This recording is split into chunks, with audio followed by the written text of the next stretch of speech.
يا مساء الفل عليكم في قناتكم قناه ماستر سين. انا مايكل عاطف وانتوا وحشتوني جدا، واسف اني اتاخرت عليكم الفتره اللي فاتت دي، بس كنت مسافر قلت اخد الولاد ونستغل ان النور بيقطع ونصيف شويه. وللاسف طبعا فاتني افلام كتير، او بمعنى اصح انا اتاخرت في مراجعتها لكني شفتها. هو انا شفتهم بس مش هتكلم عنهم لان خلاص ميعادهم فات، وتقريبا كل مصر وكل الكوكب اتكلم عنهم. امال انا جاي اكلمك في ايه؟ جاي اكلمك عن مسلسل سيب ونسيب. بس قبل ما نتكلم مع بعض في اي تفاصيل تخص المسلسل، ما تنساش بقى تشترك في القناه وتفعل زرار الجرس عشان تساعدني اكبر، لان انا مش اكبر غير بيك انت. بقول لك ايه يا كابتن، الفيلم ده قصه ولا مناظر؟ احلى من الشرف مفيش.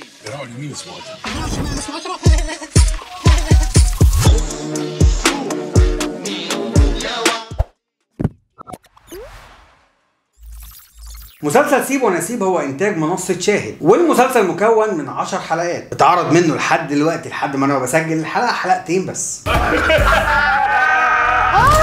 انا مش مصدقه عينيا. لا صدقيه. المسلسل من بطولة أحمد صلاح السعدني، اللي أنا بعتبره واحد من أكتر أبناء الفنانين موهبة، وبصراحة بحب أدائه وستايله جدا قدام الكاميرا. اهلا يا فنانه. وبتشاركوا البطولة الفنانة هنا الزاهد، وكمان معانا الفنانة الكبيرة عارفة عبد الرسول، والمتألق محمد جمعة وآية سماح. ده غير كمان أحمد سلطان اللي أنا بموت فيه جدا بصراحة. هو ده بقى بتسند الجندي؟ هو ده شنتلوفه اللي هيمد ايده عرفوا مين سيب. والمسلسل من إخراج المخرج المتميز جدا وائل إحسان. ولو أنت مش عارف أو مش فاكر مين هو وائل إحسان، أحب أفكرك بيه وأقول لك وائل إحسان هو المخرج اللي أخرج مطب صناعي، وأخرج كمان الباشا تلميذ ورمضان مبروك أبو العالمين وظرف طارق وعندليب الدقي، وكانت بدايته قوية جدا بفيلم الليمبي. وطبعا فيلم الليمبي ساعتها حقق نجاح جماهيري خرافي. أنا فاكر إن وأنا صغير دخلت فيلم الليمبي ده تقريبا 6 مرات. وطبعا الفيلم عمل انقسام في السوق المصري، وبدأنا بقى نتكلم عن الكوميديا الهادفة والكوميديا من أجل الكوميديا. بس ما علينا، كنا صغيرين ساعتها وكنا حابين الستايل ده، وكان النوع ده من الكوميديا جديد علينا وممتع جدا. ووائل إحسان كان محتاج لفيلم زي ده عشان يبتدي يظهر. وانا عن نفسي حسيت قد ايه هو مخرج موهوب في فيلم مطب صناعي اللي بيستخدم فيه الكوميديا الرومانسيه. وقبل كده كنا اتكلمنا عن انواع الكوميديا في الحلقه دي، ارجع شوفها لو ما كنتش شفتها. وبالمناسبه هو ليه في السينما دلوقتي حاليا فيلم مطرح مطروح، انا لسه ما دخلتوش بس هخش ونتكلم عليه مع بعض بعد ما اخش. طبعا السي في بتاع وائل إحسان مش محتاج حد يتكلم عنه، وبيبين قد ايه هو واحد من المخرجين الشطار في الكوميديا. فهل يا ترى مسلسل سيب ونسيب ماشي على نفس الاطار ده، ولا خرج بره اطار النجاح اللي احنا متعودين عليه من وائل إحسان؟ خصوصا ان وائل إحسان ملوش نجاحات دراميه قويه، كل نجاحاته في السينما اكتر. ده اللي هنعرفه حالا مع بعض واحنا بنتكلم عن تفاصيل المسلسل. بتدور قصه المسلسل حوالين نبيله الشهيره ببله، وقصه حبها هي وابراهيم. وبعد كده بنكتشف ان نبيله هربت من فرحها، رايحه تتخطبي انت على ذمه راجل، ومش اي راجل، راجل اسمه منقوش على جتتك. وهربت من الاسكندريه سافرت لبنان عشان تحقق حلمها وتشتغل مصممه ازياء. وبعد ما بيلا بقت مشهوره واكبر مصممه ازياء في الوطن العربي، بيتقدم لها ماركوس اوسم عازف في الشرق الاوسط. وبتقرر بيلا انها ترجع القاهره عشان ترستق امورها مع عائلتها، لكنها بتكتشف انها لسه على ذمه ابراهيم، وبتتحط في ورطه كبيره جدا لانها مخطوبه في لبنان ومتجوزه في مصر. ده انا طالبك في بيت الطاعه، مش تبارك للمدام مراتي عقبال امالتك اتخطبت.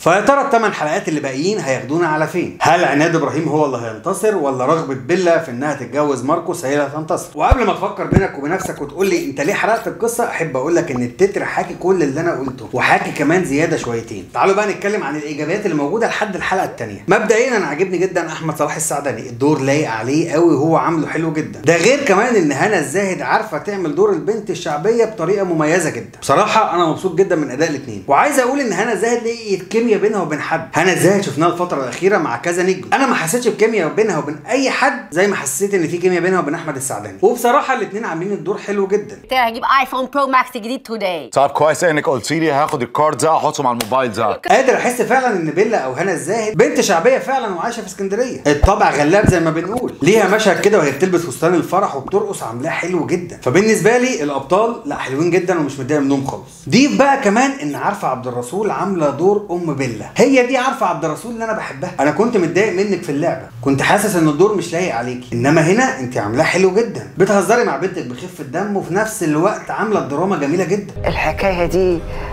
صعبه قوي، مش هينفع.